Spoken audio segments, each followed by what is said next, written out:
Timothée doit remplir fidèlement son ministère. Paul adjure son disciple de prêcher en tout temps la parole, 1, 2.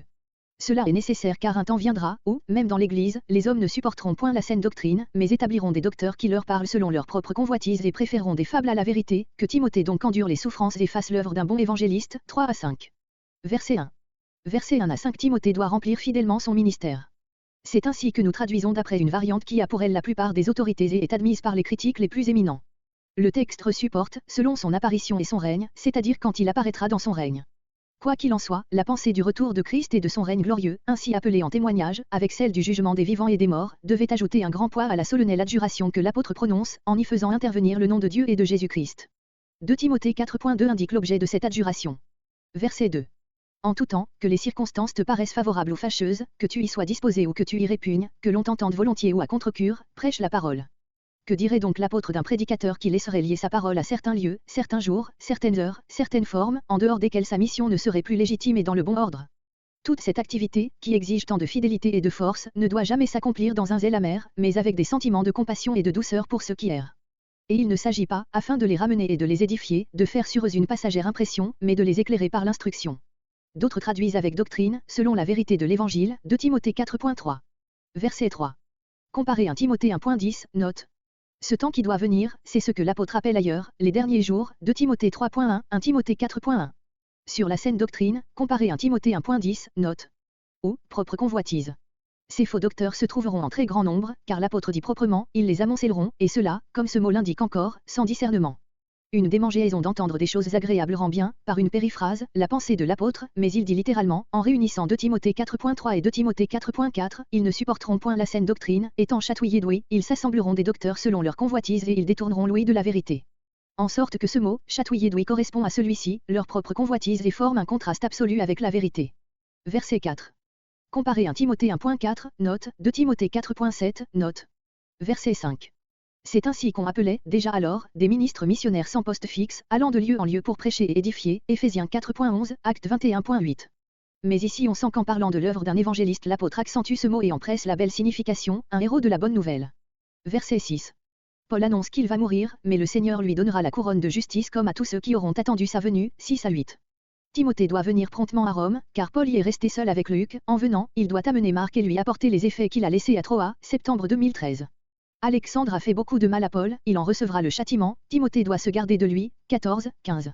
Dans sa première défense, tous ont abandonné Paul, mais le Seigneur l'a assisté, fortifié, de sorte que tous ont entendu son témoignage, il l'a délivré du danger et il le délivrera encore de tout mal, jusqu'à la gloire éternelle, 16 à 18.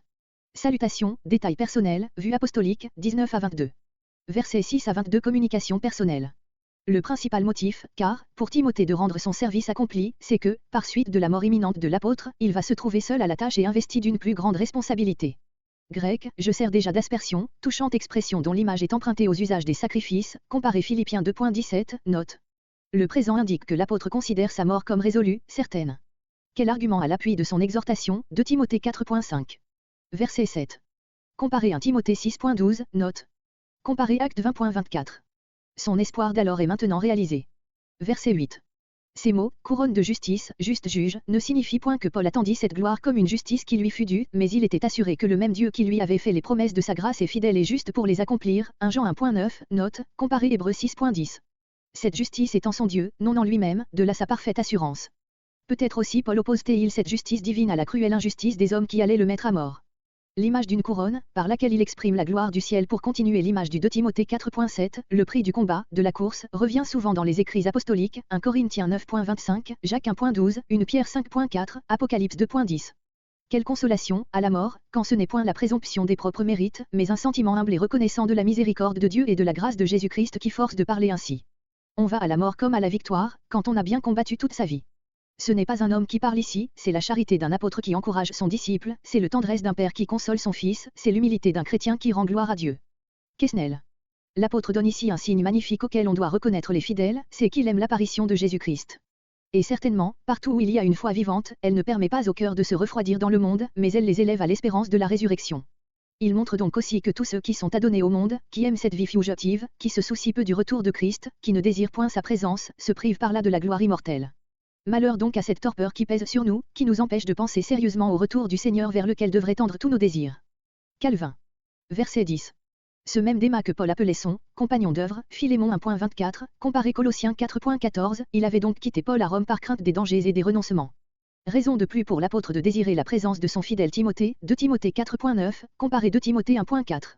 Comparé 2 Timothée 4.15, note. Créchant est un nom inconnu. Tite remplissait probablement cette mission. Verset 11. Colossiens 4.14. Colossiens 4.10. Ministère ou, grec, service. Verset 12. C'est le compagnon de voyage de Paul, acte 20.4, acte 3.12, Éphésiens 6.21, Colossiens 4.7. Tous ces changements survenus dans l'entourage de l'apôtre depuis ses autres lettres de Rome, prouvent que celle-ci fut écrite beaucoup plus tard et parle pour une seconde captivité, voire l'introduction. Verset 13. Le mot traduit par manteau signifie aussi un porte-manteau, dans lequel, comme on l'a pensé, Paul désirait que Timothée serrât ses livres et ses parchemins pour les lui apporter. Ces derniers étaient probablement des manuscrits auxquels il attachait un grand prix et dont il voulait disposer avant de mourir. Verset 15. Ces derniers mots montrent à la fois de quelle nature étaient les mots que cet Alexandre avait causés à l'apôtre et pour quel motif il en parle ici à son disciple. Cela explique aussi les sévères paroles du 2 Timothée 4.14. Si le mal fait à Paul eût été personnel, il l'aurait supporté sans se plaindre, bien plus, ici même il prie pour des hommes dont il avait eu tant à souffrir, 2 Timothée 4.16.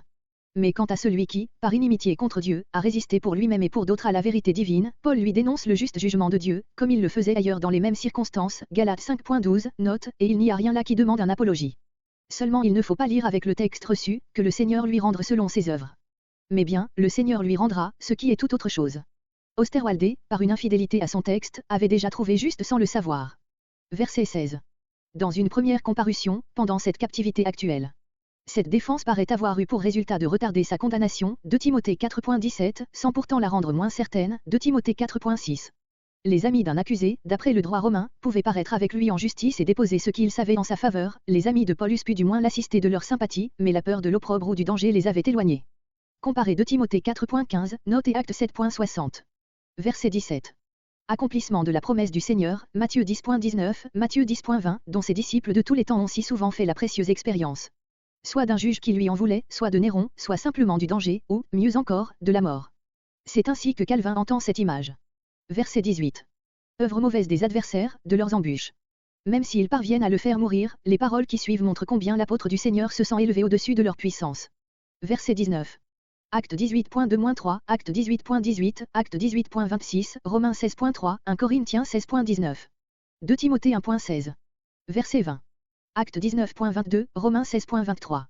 Acte 20.4, Acte 21.29. Paul, dans son voyage de Césarée à Rome, ne toucha ni à Corinthe ni à Maïlée, il s'agit donc d'un autre voyage et d'une autre captivité de l'apôtre, voire l'introduction. Verset 21. Toutes ces personnes, membres de l'Église de Rome et que Paul avait encore la liberté de voir, ne sont nommées qu'ici. Linus est probablement celui que les pères de l'Église désignent comme le premier évêque de Rome. Verset 22.